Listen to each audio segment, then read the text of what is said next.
by the Director of the Center for Democracy and Development, Idiad Hassan.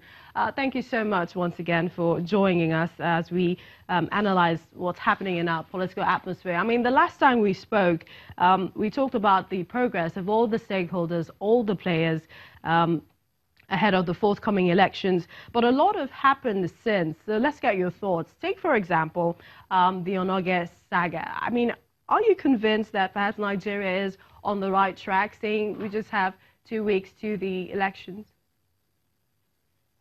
Yes, I think the CJN saga has further heated up the polity, but I think it presents us opportunity to deepen our electoral jurisprudence, really.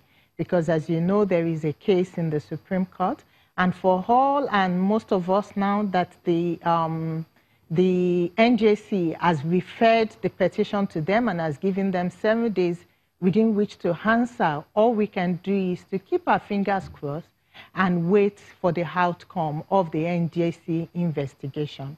And it's a welcome development, although it's not something that we expect to happen few weeks into the elections. But in the area of electoral jurisprudence and jurisprudence generally in law, we hope to see better things evolve and our democracy further deepen.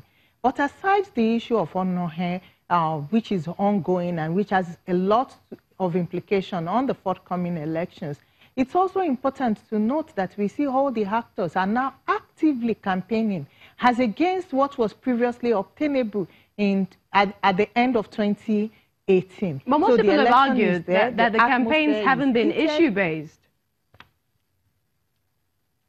No.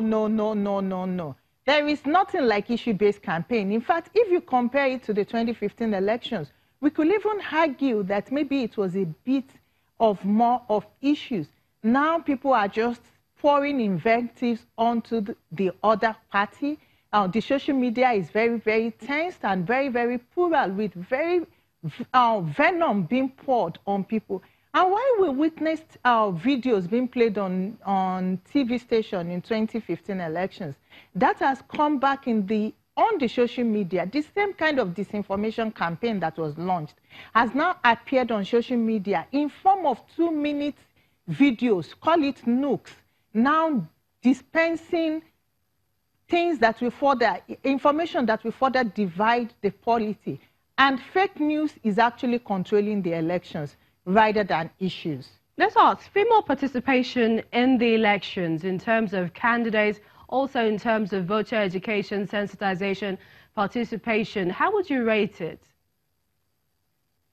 I think the participation in this election is not welcome, particularly from the dominant parties. So all in all, these dominant parties have presented, the 2 dominant parties have presented less than 20 candidates at the national for the Senate, like 17. Then altogether, we have like 237 candidates for the National Assembly elections from the list released by INEC. That is quite small. So we expect to see lesser women in the National Assembly in the forthcoming elections. But in case of voter education, you find that partners are actually doing a lot. They did a lot pre-elections, although the internal democracy in the party and the outcome of the party primaries was not actually favorable to women. But still, we are doing our best to ensure that women participate as voters in these elections and to see how we can negotiate to have more strategic positions for women with the incoming administration, whosoever emerges. All right, Madam Hassan, we'd like to thank you for joining us on the program.